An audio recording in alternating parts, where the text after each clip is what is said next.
계룡산에서 묘봉이 한 말씀 드리겠습니다. 우리는 100억 항아사 결정부를 지난번에 살펴보았는데 이번에는 진위덕부를 살펴볼 자리입니다. 이 진위덕부라는 법문은 아주 기기묘묘합니다. 우리는 보통 부처님의 이름을 불러서 여러 가지 10대 명호로 나뉘어서 부릅니다마는 그 가운데 소위 천하의 대장부다.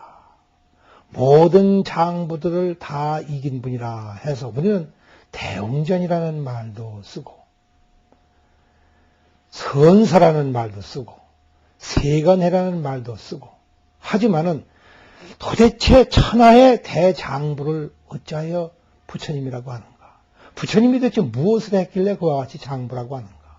도대체 남자와 여자는 무엇으로 그와 같이 나누는 것인가? 한때에 비구니 스님이 저한테 와서 묻기를 저희는 그러면 영원히 비구니입니까? 그럼에도 불구하고 옷만 남자 옷을 입고 다니는 것입니까? 이것은 참으로 끔찍한 일입니다. 만약에 부처님이 남자와 여자를 구별을 해서 남자는 훌륭한 것이고 여자는 훌륭하지 않다고 비하를 했다고 할 것 같으면 부처님은 편견주의자에 불과합니다. 그래서 남자만이 도를 얻을 수 있고 여자는 도를 얻을 수 없다는 말로 뒤바뀌고 말게 됩니다. 이것은 사실인가? 현대적인 안목으로 보느냐 안 보느냐가 중요한 것이 아니라 가장 중요한 사실은 도대체 무엇을 남자라고 했으며 무엇을 여자라고 했느냐 하는 데 있습니다. 부처님은 생식기관을 가지고 남자 여자를 나누신 적이 없습니다. 우리가 세격이라는 것에 대해서 얘기하기에 부처님은 또 같으신 말씀을 하십니다. 문제는 정욕이지 세격을 가지고 얘기한 것이 아닙니다. 세격은 하나의 본능적인 것이고 정욕이라고 하는 것은 또 다른 문제입니다. 이 정이라고 하는 것은 사람만이 가지고 있는 독특한 것인데 이것은 그야말로 오온을 통해서 이리 얽히고 저리 얽히고 이리 설키고 저리 설켰기 때문에 정욕이라고 불렀습니다. 사람마다 정욕이 있습니다. 만약에 이 정욕이 없다면 이 사람은 병신인데 병신은 부처님은 절대로 비구가 될 것을 허락지 않으셨습니다. 무엇 때문인가? 저들에게는 이길 것도 없고 버릴 것도 없기 때문입니다. 버릴 줄 모르는 사람이 어찌 얻음이 있을 것이며 얻은 것을 다시 버릴 줄 아는 사람이 아닐진데 어찌 버린다는 말이 있겠습니까? 문제는 바로 여기에 있습니다. 따라서 여자다 남자다 하는 것은 성의 차별을 두고 한 말이 아니라 마음 쓰임새를 가지고 한 말이라고 분명히 우리는 단언을 지을 수가 있습니다. 여인네라고 하는 것은 우리는 가볍고 변덕스러우며 지조가 없는 연약한 마음을 일컬어서 한 것입니다. 그 마음은 항상 떠들썩해서 잡다하며 이와 같은 얘기에 쏠리고 저와 같은 얘기에 쏠리고 이러한 경계에 뒤섞이며 저러한 경계에 뒤얽혀서 스스로 벗어나지 못하고 늘 경계에만 쫓아다니기 때문에 이것을 여인네의 마음이라고 하는 것입니다. 이것은 빗대놓고 한 소리이지 성의 차별을 가지고 한 얘기가 아닙니다. 그러면 여기에서 가장 훌륭하신 장부는 누구냐? 그것은 부처님을 불고 한 얘기입니다. 장부 중의 장부다. 장부 중의 장부이다. 보통 장부들이라고 하는 것은 가볍지가 않고 진중하며 변덕스럽지가 않고 치조가 있으며 연약하지 아니하고 항상 강건해서 한 번 뜻을 세운 바 있으면 그를 기필코 이뤄내는 큰 근기를 말한 것입니다. 그러나 부처님은 저러한 근기가 없습니다.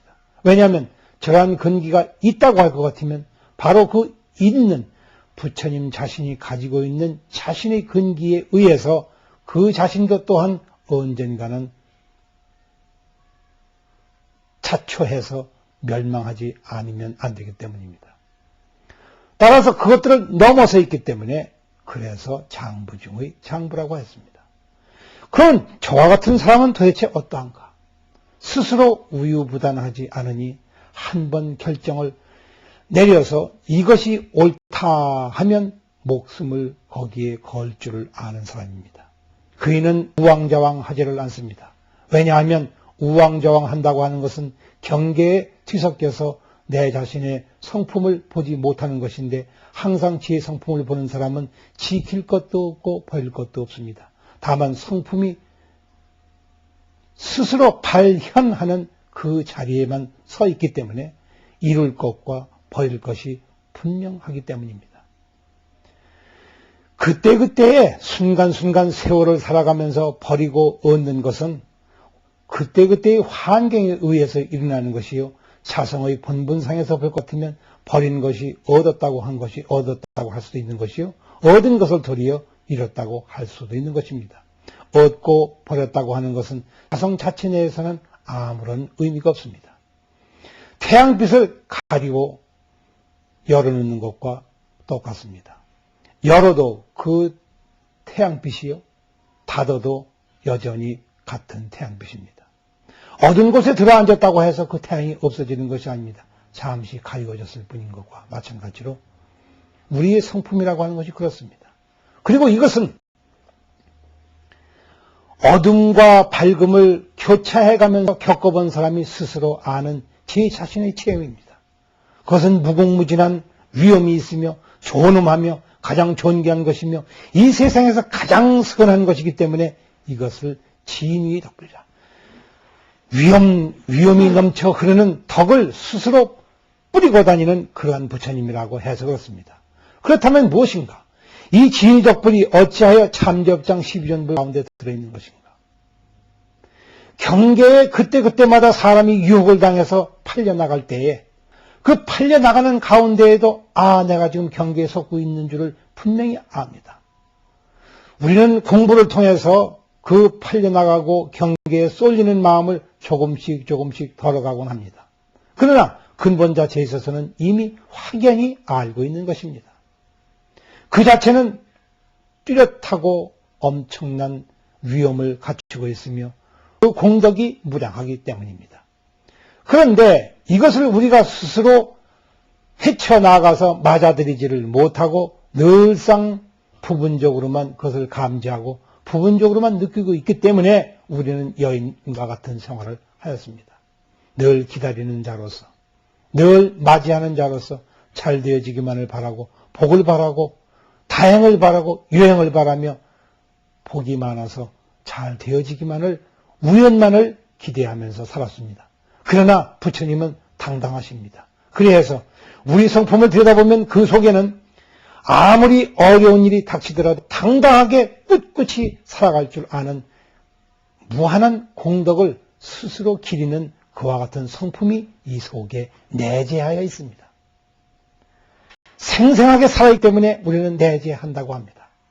보통 때는 모르다가 연희 때에는 그걸 감지하지 못하다가 어느 날 불현듯이 주먹을 쥐고 불끈 일어나기 때문에 이것을 진위적불이라고 부르는 것이 아니겠습니까?